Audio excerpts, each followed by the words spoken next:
ऐसा है जी, भारतीय जनता पार्टी हमेशा से अपने संगठन के लिए जानी जाती है और मानी जाती है।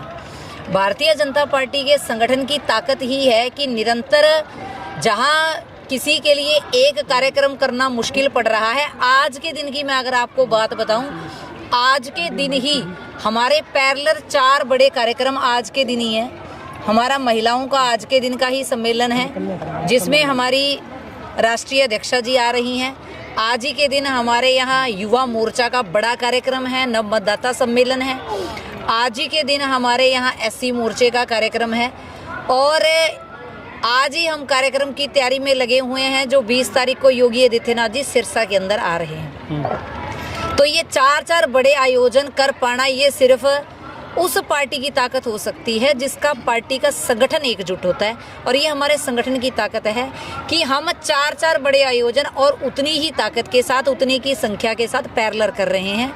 ये अपने आप में ये बड़ा संदेश है कि भारतीय जनता पार्टी की सिरसा लोकसभा की जो सीट है, पिछली बार जो 3,15,000 का हमारा मार्जिन था, इस बार 6 लाख से ज़्यादा मार्जिन के साथ हमारी सिरसा लोकसभा की सीट हम लोग जीतने जा रहे हैं। ये इस बात 100% योगी आदित्यनाथ जी की जनसभा रहने वाली है। अनाज मंडी के अंदर ये जनसभा रहने वाली है और बहुत बड़ा आयोजन इसका होने वाला है, क्योंकि जैसे कि मैंने कहा कि हमारे संगठन की बहुत बड़ी ताकत है। आज संगठन के नाते इसकी बैठक की गई है, कोर ग्रुप की बैठक हुई है, जिसमें सभी जिसकी जो जिम्मेवारियां हैं उसको आवंटित कर दिया गया है। और कल ही हमारे पास रात 7 बजे का ये मैसेज आया था कि हमें रैली मिली है और आज हमारी पूरी तैयारियां फुल फ्लैश से हम लोग तैयारियों के अंदर जुट गए हैं। और निश्चित रूप से ये जो रैली है और जो लोगों के मन में, जनता के मन में जो योगी आदित्यनाथ जी को लेकर प्रेम, प्यार और स्नेह है, वो देखते ही बनेगा। और अनएक्सपेक्टेड भीड़ और अनएक्सपेक्टेड इसमें जो जन समर्थन है वो भारतीय जनता पार्टी को मिलेगा। मैंने तो ये कहा था भी वो दिखा दें कहाँ लगे। मैं संयुक्त पंजाब की बात नहीं जानती, मैं जानती हूँ मेरे हरियाणा की बात, मैं जानती हूँ मेरे सिरसा जिला की बात। मैंने उनसे वही सवाल किया था कि वो दिखा दें कि उनके नाम का कोई एक नींव पत्थर मुझे लगा हुआ, अगर पुराने ज़माने में भी कहीं लगा हुआ था तो पुराने ज़माने में तो आज तो मैं मान सकती हूँ कि कंस्ट्रक्शन में शोर आ गया है, उसकी वजह से जल्दी नींव पत्थर ख़राब हो जाते हैं। पुराने पत्थर तो बड़े मजबूत हुआ करते थे, तो वो आपको अशोक तंवर जी के पत्थर हर गांव में मिल जाएंगे, वो भी उसी के समय की बात है। वो ज़रा मेरे को दिखाने का मैंने उनको कहा था।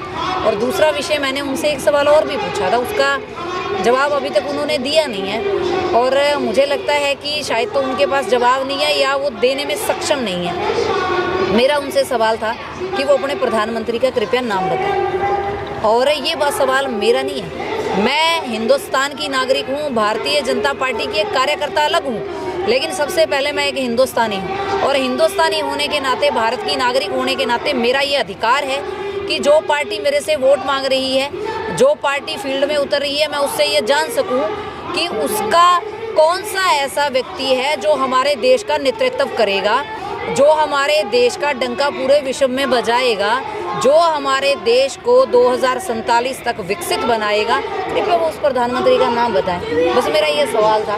और दूसरा सवाल मैंने एक उनसे और किया था कि उनके बाप दादा से लेकर वो यहाँ से बारंबार MP रहे, तो आज तक उन्होंने अपना स्थायी निवास सिरसा के अंदर क्यों नहीं बनाया? क्या सिरसा की जनता को सिर्फ बेवकूफ़ बनाने का काम करेंगे वो लोग? और आपको क्या लगता है सिरसा की जनता रग रग से वाकिफ़ नहीं है? उनके एक एक चीज़ से वाकिफ़ हैं। एक एक उनके जो उन्होंने राम मंदिर, जब हमारा भव्य राम मंदिर बना और उनको निमंत्रण भेजा गया तो उन्होंने निमंत्रण लेने से साफ मना कर दिया। और आज वो कह रही हैं राम थे, राम हैं और राम रहेंगे।